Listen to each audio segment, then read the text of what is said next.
Teach your child to be brave. Fear of failure is the top problem for creative practice, and it's for adults and children alike. They will fail. That is a given. We're not perfect at everything we do right away. It takes a long time to develop skills. Some ideas fall flat and we discover they were not so great in the beginning. This happens to everyone. The key is to keep going.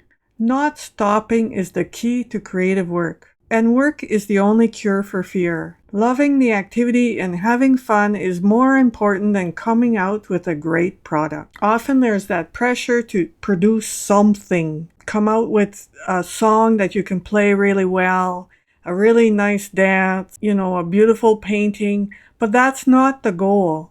The goal is learning through practice and being creative. Encourage your kids to make mistakes and fail. As a parent, this is important. There's failure everywhere, and the only way we can get around that is by just learning from them and just keeping going. Children who are afraid of failure will limit their own creative processes. They'll say, I'll only do this because I know I can do it right. I'm not going to try to push it. I'm not going to try to do that little extra part to see what happens. It's important to be brave. Share the mistakes you've made recently. And so they get the idea that it's okay to flub up. Laugh at yourself when you make errors. I did this wrong, but well, maybe I'll do better next time. Celebrate innovation and creativity so that they learn that it's okay for them to take a lot of time, make a few errors, fix them, and then keep going. Allow them to have fun with change. Change shouldn't be overwhelming or intimidating.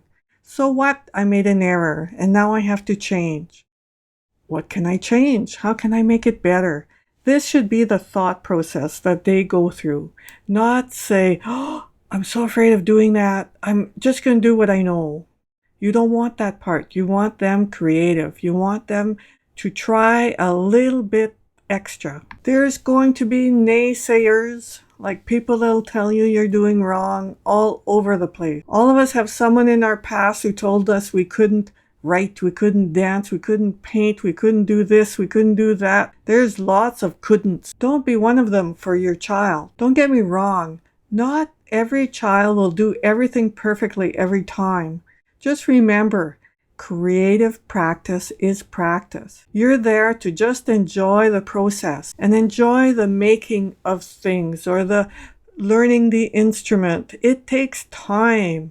Think about those 10,000 hours. Now, parents, make a list of comments others might make. List what you think would be a counteracting statement. Your child really doesn't paint very well. Look at that mess.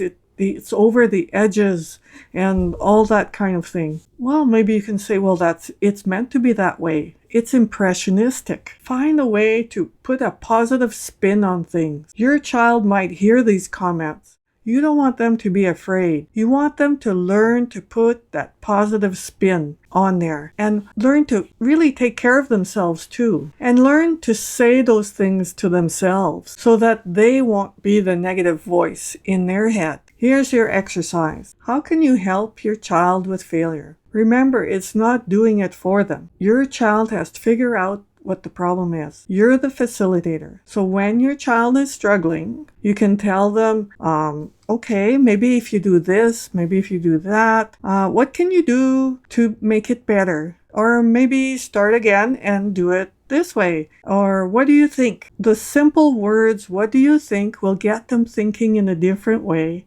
and they'll figure out the problem for themselves 9 times out of 10. Emphasize that this is creative practice. That's the key word. Perfection is not expected. Just fun, just practice, just enjoyment. So do this part now, and we'll see you in the next section.